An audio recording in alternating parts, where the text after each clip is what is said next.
Breaking news, there is now a moderate risk for severe weather across parts of Nebraska and Kansas. Also, there are CAPE values, and I am not making this up, there are CAPE values of over 5,000 joules per kilogram and little cap to counter that. Hello, I am Pat from Pat's Path Predictor, and we're going to go over everything from today. Alright, so this is the situation we have right here. There is a moderate risk right here for parts of southeast Nebraska and northeast Kansas right here. This is primarily due to the wind threat, but we'll get to that in just a second. The enhanced risk hasn't changed that much. It has shifted a bit to the west towards McCook, although it has shifted slightly more towards the north now. Tulsa is in the slight risk instead of enhanced. However, Kansas City is now in the enhanced risk. Excuse me. Lincoln, Nebraska is now in the moderate risk. Omaha is in the enhanced, and yes, we have a lot to cover. The slight risk encompasses from parts of Oklahoma all the way up to Nebraska and Iowa. Marginal risk from parts of Texas all the way up to South Dakota. Generic thunderstorms everywhere else on this map.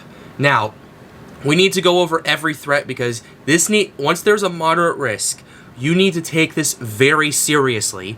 And we've had events, even this year, with moderate risks where things did not end very well. Even with enhanced risks, too. We had the tornado that hit Randolph County in Illinois in October.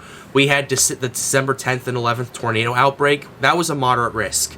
Now, I'm not saying we're going to see another scenario like that. The conditions are more favorable for wind and hail, but nevertheless, it's a threat you have to keep an eye out because the tornado threat is still at 10%. You still have that hatched area, which means there's a 10% risk of EF2 to EF5 tornadoes within 25 miles of a point. Save for pretty much nothing has changed. This is the wind threat right here, ladies and gentlemen. 45% in that hatched area, which means that there is a 45% probability of wind gusts of 65 knots or 75 miles per hour happening within 25 miles of a point. That 30% still has that hatched risk around it right here, which means there is a 30% risk of 75 mile per hour winds happening within 25 miles of a point. The hail threat is still pretty much not that changed. It is still at 30%. You still have that hatched area right there, which means that for our viewers, just to remind them, there is a 30% or 15% greater probability of 2-inch hail or more within 25 miles of a point. So I wanted to remind our viewers that are listening to this just to ensure that they get the gist of this. All right. So we're going to go ahead and read the summary and synopsis, as well as look at the HER model for a lot of this. Now, generally, I would do this as well as other days of severe weather forecasting. However, this video is only dedicated to this moderate risk right here. There will be a separate video coming out later today about all the other severe weather videos if you want to check it out. So I will leave a link to those in the description below once it comes out. So stay tuned for that. But we need to pay attention to this. We need to take this very seriously, and I will show you everything that's going to be happening. But first, we need to read parts of the summary and the synopsis. Summary.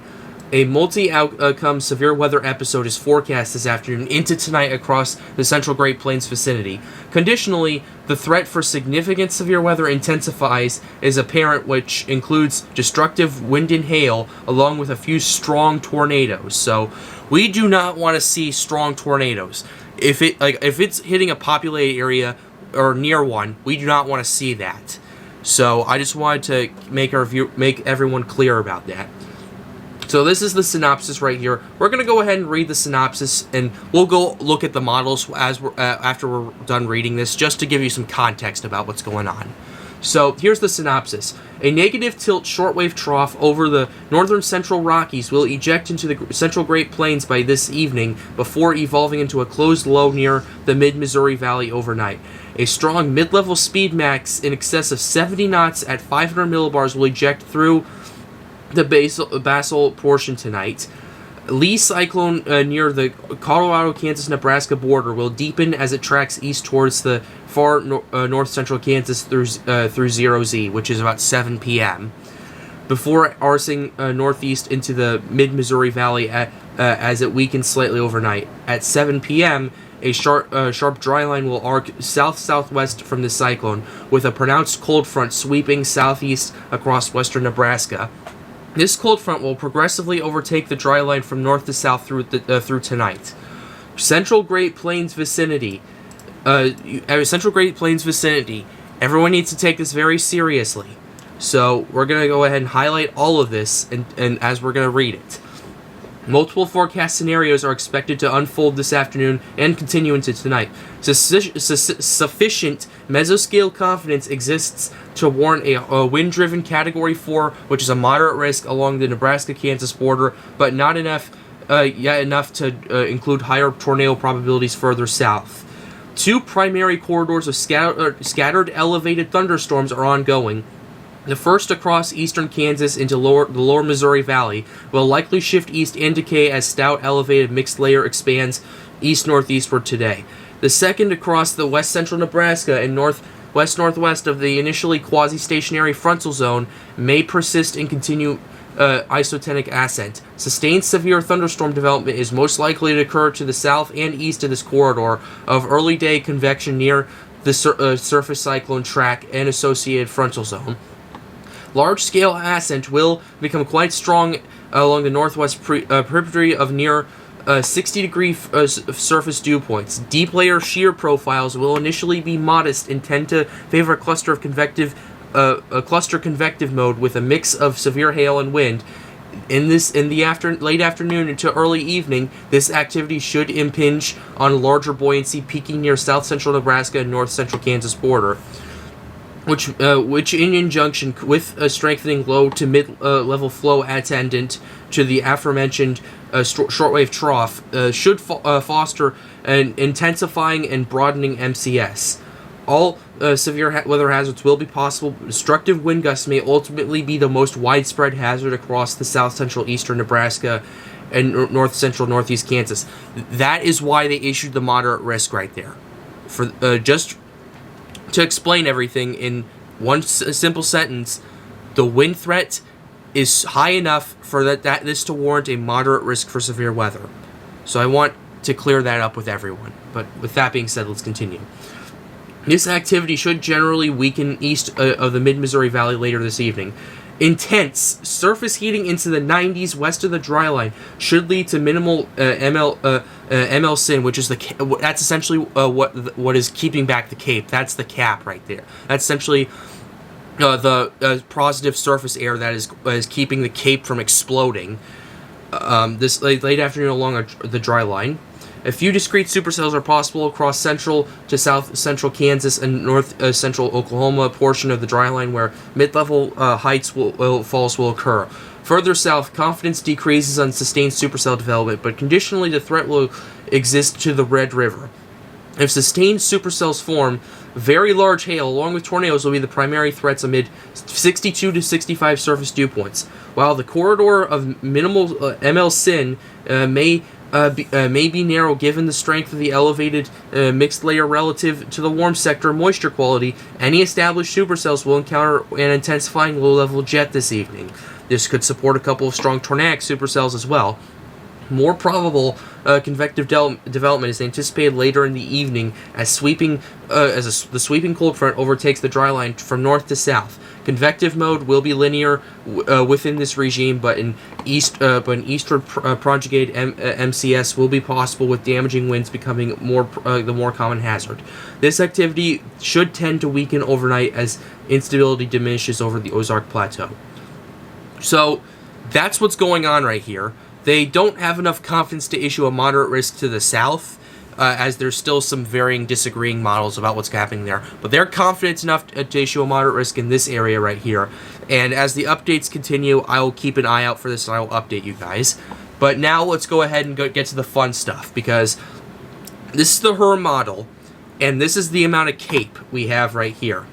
Now, look at this. You can see it right here. There's a gray area right here. That is over 5,000 joules per kilogram of cape. Let me repeat that. 5,000 joules per kilogram. That is a very conducive environment. And if that cape breaks, that could lead to a lot of really bad, severe weather. I have not seen a 5,000 joule per kilogram cape model since, like, it's been, I'm trying to think the last time. That's how long it's been. It's been almost a year since I've seen this. And you can see the cap isn't, the cap right there, the sin, which is going to counter this, isn't that strong. So, if the Herm model's correct, this all hell could be breaking loose, but we can't just base it off the Cape. We need to look at the dew point temperatures as well. And look at this, in parts of Nebraska and Kansas, we are cracking 70 degrees Fahrenheit at this point. We are cracking 70, we're at 70, 71. We're cracking upper 60s into some 70s here. Temperature, like this is, like the atmosphere here will be almost completely saturated as this model. Like it's 74, 73, 75. And that 70 dew point, that's, like, God, that's like almost 95% humidity right there. And as they said, there's that heating right there into the 90s in some areas. That's like that. And let's look at the dew points over there as well. Like, yeah, the heating is right after this dry line right here. So there's nothing stopping this from happening at this point. There's nothing stopping this. If you're in Nebraska, Kansas, and Oklahoma, take this very seriously, because the last thing we want is bad things to happen. Now, I want to take a look at the most unstable Cape. This is what we should be looking at right here. This is a more clear image right here. The most unstable Cape is right here. We're cracking 5,000 here. We're cracking 5,200. Now, for context, there was about 5,000 joules of kilogram of Cape when on August 10th, 2020, there was a powerful derecho that hit most of Iowa and parts of Illinois.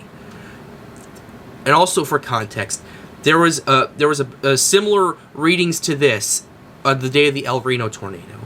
Now, I'm not saying there's going to be an El Reno tornado situation happening here, but we have the Cape we have the Cape as well as enough sin in the atmosphere, which is like I said, is going to try to stop this, to essentially for this thing to go ham.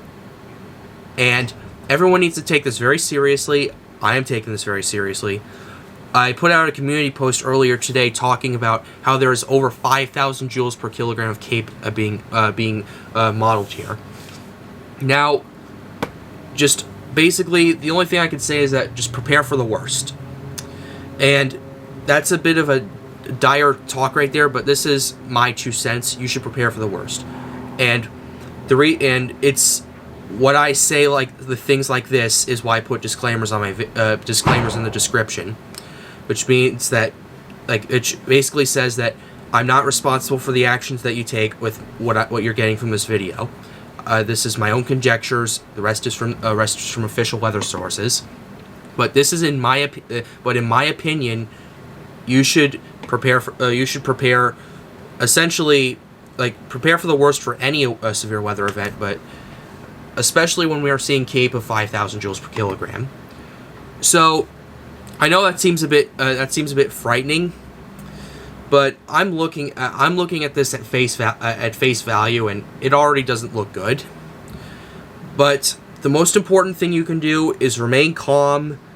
Take precautions. Take it seriously. You should always prepare for the worst and pray for the best.